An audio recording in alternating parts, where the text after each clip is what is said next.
Isang magandang umaga, hapon, at gabi sa inyong lahat mga kababayan, saan man panig ng mundo kayo naroroon. Yusek Claire Castro, nagbigay na ng komento, sa pahayag ni Mayor Baste Duterte. Atin munang pakinggan, ang nilabas na pahayag ni Baste Duterte, patungkol sa Administrasyong Marcos. Kaya may nagkakaroon tayo ng ganito is because lenient talaga yung ano. Wala ka mang narinig talaga ang presidente na threatening criminals. Hindi totoo yan. Wala talaga. Hindi mo mapigilan yung tao, labi na Pilipino, kasi gutom. Yung iba, wala na talaga. Hindi nakapag-aral. Bola lang yan. Wala talagang ano. Kailangan mo, kasi may mga iba naman, hindi nakapag-aral, gutom din, pero umaayos naman. So, you are treating or you are pinapabayaan mo yung mga taong umaayos na lumalaban ng patas. Sira ulo. And you are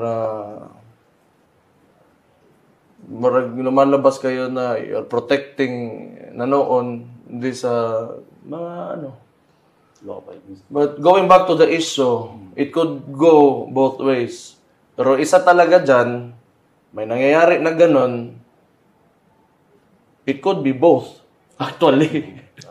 Madali na lang makakita ng tao na gano'n because alam nila na hindi naman talaga stricto yung ano, yung presidente.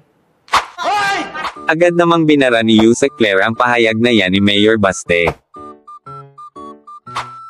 Recently, may binanggit po si Mayor Baste Duterte na parang lenient daw po ang Marcos administration towards criminal, kaya parang hindi raw po natatakot ngayon yung mga criminals na gumawa ng mga criminal activity. And binanggit niya rin na parang encouraging daw po na nakikita ng mga criminal na hindi stricto yung presidente pagdating sa peace and order. Reaction po ng Palace. Ang tanong natin, saan niya ba nakuha ang mga data, yung mga facts na binabanggit niya, na lenient ang bagong pamahalaan o ang kasalukuyang administrasyon patungkol sa paggawa ng krimen.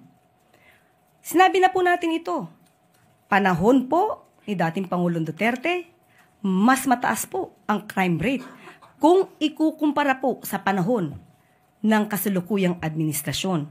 Yan po ay base sa statistics. Siguro po, bago po magbintang at magparatang, si Mayor Baste patungkol sa di umanong leniency ng Pangulo, ng kasalukuyang administrasyon patungkol sa pagsasagawa ng krimen, tignan niya po muna at araling mabuti, makipag-usap sa mga abogado para malaman kung ano ang totoong records.